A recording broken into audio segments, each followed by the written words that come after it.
UDF പറഞ്ഞതുപോലെ തന്നെയാണ്. വളരെ രാഷ്ട്രീയമായ കാര്യങ്ങളാണ് UDF അവിടെ പറഞ്ഞത്. ജനങ്ങളത് അംഗീകരിച്ചു.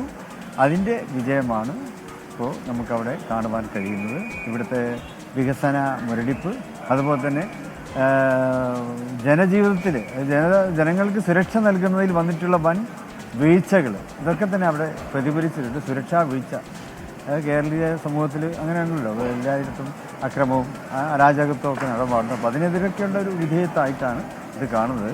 നിലമ്പൂർ ഞങ്ങൾ രാഷ്ട്രീയം മാത്രമേ പറഞ്ഞുള്ളൂ. അവിടെ മറ്റ് പലതും പറഞ്ഞ് അവിടെ വോട്ട് തട്ടിയെടുക്കാൻ ശ്രമിക്കുകയുണ്ടായി.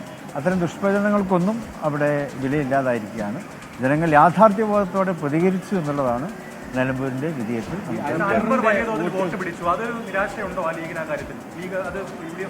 അത് ഞാൻ പറഞ്ഞു, അവിടെ UDF അവിടെ ഭരണത്തിനെതിരായിട്ടുള്ള വോട്ടുകളാണ്. അതിപ്പോൾ ആര്യാടൻ ഷൗക്കത്തിനായാലും മറ്റ് ഇടതുപക്ഷ മുന്നണിക്കെതിരെ മത്സരിച്ചിട്ടുള്ള ആർക്കും കിട്ടിയിട്ടുള്ളത് ഭരണവിരുദ്ധ വികാരത്തിന് എതിരെയുള്ള ഒരു വോട്ടാണ്. അൻവർ പിടിച്ച ഈ വോട്ടിന്റെ എണ്ണം അത് നിങ്ങളെ ഒരു ചിന്തിപ്പിക്കുന്നുണ്ടോ?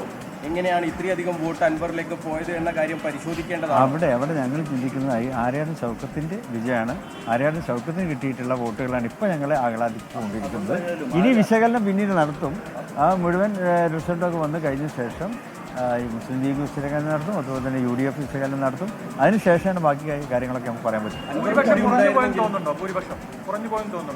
ഇല്ല, ഞങ്ങൾ ഇപ്പോൾ നല്ല ഭൂരിപക്ഷമാണല്ലോ. അവിടെ ഒരു ഇടതുപക്ഷത്തിൻ്റെ ഒരു മണ്ഡലമായിരുന്നല്ലോ കുറച്ചു കാലമായിട്ട്. ആയിരം മുഹമ്മദ് സാഹിബിൻ്റെ ശേഷം ഒരു ഇടതുപക്ഷത്തിൻ്റെ മണ്ഡലമായിരുന്നു. അതാണ് ഇപ്പോൾ നമുക്ക് പിടിച്ചെടുക്കുവാൻ സാധിച്ചിട്ടുണ്ട്.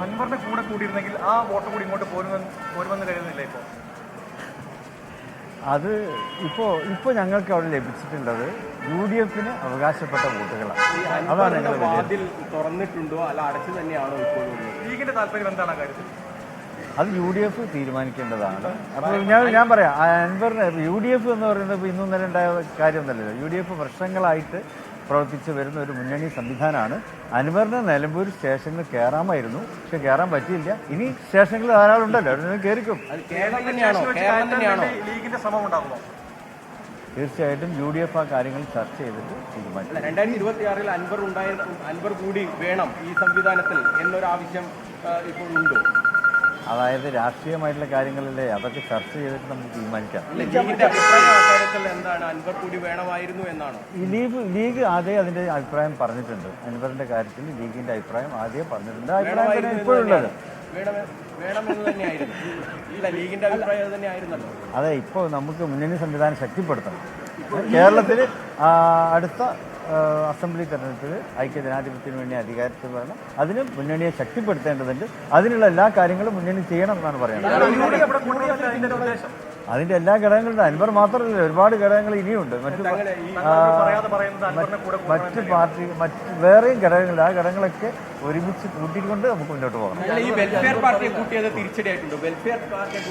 അത്തരം പ്രചരണങ്ങളൊന്നും അവിടെ ഏശിയിട്ടില്ല. അതൊക്കെ നിലമ്പൂരിലെ ഇലക്ഷൻ നടന്ന സമയത്ത് മഴ പെയ്തുകൊണ്ടിരിക്കുകയായിരുന്നു.